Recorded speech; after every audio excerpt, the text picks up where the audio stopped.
வாங்க, இன்னைக்கு நாம எல்லோரோட மனசுக்குள்ளேயும் நடக்கிற ஒரு பெரிய போராட்டத்தை பத்தின ஒரு அருமையான கதையை பார்க்கலாம். லட்சியத்துக்கும் சோம்பேறித்தனத்துக்கும் நடுவுல நடக்கிற ஒரு போராட்டம் தான் அது.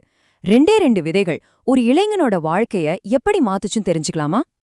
உங்ககிட்ட ஒரு சின்ன கேள்வி. நீங்க ரொம்ப பெருசா கனவு காணலாம். ஆனா அந்த கனவுக்கும் நீங்க தினமும் செய்யற வேலைக்கும் ஏதாவது சம்பந்தம் இருக்கா? வாங்க, லோகேஷோட கதை மூலமா இதுக்கு பதில் தேடலாம். சரி, கதைக்குள்ள போலாம் வாங்க. நம்ம கதையோட ஹீரோ பேரு லோகேஷ். அவனை பார்த்தா நம்மள நிறைய பேருக்கு நம்ம ஞாபகம் வரலாம். அவனுக்குள்ளயும் ஒரு பெரிய போராட்டம் ஓடிட்டே இருந்துச்சு. லோகேஷுக்கு சாதாரண கனவெல்லாம் இல்ல, ரொம்ப பெரிய கனவு.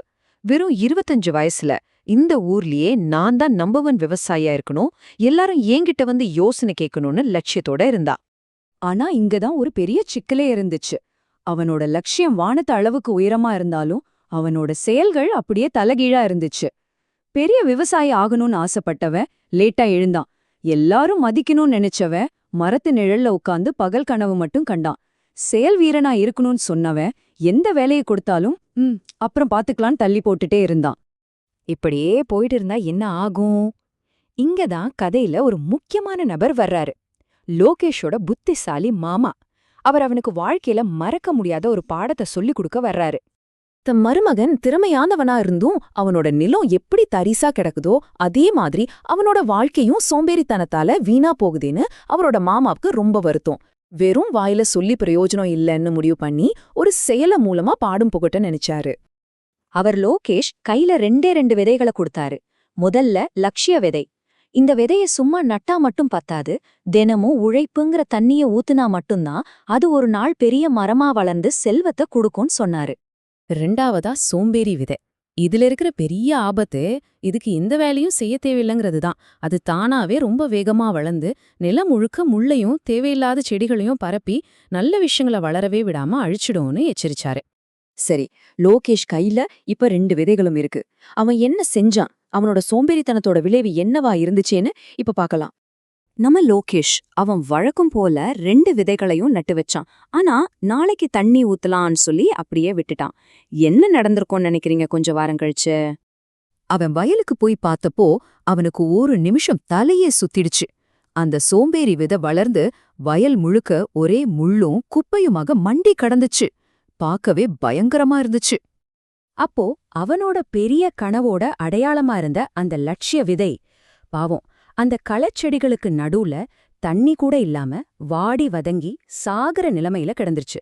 தன் கனவே கண்ண முன்னாடி கருகி போறத பார்த்தது அவனுக்கு ஒரு பேரிடியா இருந்துச்சு. தன் கனவு கண்ண முன்னாடியே அழியறத பார்த்த லோகேஷ்க்கு அப்போதான் உரைக்குது. அவனுக்குள்ள ஒரு பெரிய மாற்றம் வருது. உழைப்போட உண்மையான சக்தி என்னன்னு அவன் உணர ஆரம்பிச்சான். அந்த நேரத்துல அவங்க மாமா சொன்ன அந்த வார்த்தைகள் தான் ரொம்ப முக்கியம். லட்சியம் ஒரு சின்ன விதை மாதிரி தாண்டா, அதுக்கு தினமும் உழைப்புங்கிற தண்டி வேணும். ஆனா சோம்பேறித்தனம் அப்படி இல்ல, அது தானாவே வளர்ந்து உன் கனவுகளை அழிச்சிடும்னாரு. அந்த நொடியோட பழைய லோகேஷ் செத்துட்டான். ஒரு புது லட்சியவாதி பிறந்தான். முதல்ல தன் தப்ப நினைச்சு அழுதான். ஆனா அதோட நிக்கல. அடுத்த நாள் பொழுது விடியறதுக்கு முன்னாடியே எழுந்து கையில ரத்தம் வர வர வயல்ல இருந்த ஒவ்வொரு களையையும் பிடுங்கி எறிஞ்சான். கடைசியா அவனோட லட்சிய விதைக்கு தேவையான உழைப்புங்கிற தண்ணிய ஊத்துனான். இவ்ளோ கஷ்டப்பட்டானே, இதுக்கு பலன் கிடைச்சுதா? பல வருஷங்களுக்கு அப்புறம் அவனோட அந்த சின்ன லட்சிய விதை என்னாச்சுன்னு பாப்போமா? இங்க பாருங்க அவனோட பயணத்தை. முதல் நாள் சாகர நிலைமையில இருந்த அந்த சின்ன நாத்து 1 வருஷத்துல ஒரு வலிமையான கன்றா மாறுச்சு. 5 வருஷத்துல நிழல் கொடுக்கற மரமாச்சு. 10 வருஷம் அவனோட தொடர் உழைப்புக்கு பிறகு செல்வத்தையே பழமா கொடுக்கற ஒரு பெரிய விருட்சமா வளர்ந்து நின்னுச்சு. கடைசியா அவன் வாயால சொன்ன கனவு அவனோட வியர்வையால நனவாச்சு. லோகேஷ் அந்த ஊர்லயே சிறந்த எல்லாரும் மதிக்கிற ஒரு விவசாயியா உயர்ந்தான். இப்போ அவன் நிஜமான செயல்வீரன். பல பேருக்கு ஒரு இன்ஸ்பிரேஷனா மாறி நின்னான். சரி, லோகேஷோட கதை இங்க முடியுது. ஆனா உண்மையான பாடம் இனிதான் ஆரம்பிக்குது. லோகேஷோட கதையிலிருந்து நமக்கெல்லாம் என்ன பாடம் இருக்குன்னு பார்க்கலாம். விஷயம் ரொம்ப சிம்பிள். நம்ம எல்லாருக்குள்ளேயும் ஒரு லட்சிய விதை இருக்கு. அதே நேரத்துல ஒரு சோம்பேறி விதையும் இருக்கு. இதுல எது வளரணும் நாம தான் முடிவு பண்ணணும். நீங்க எந்த விதைக்கு உழைப்புங்கிற தண்ணிய ஊத்துறீங்களோ அதுதான் உங்க வாழ்க்கையா வளரும்.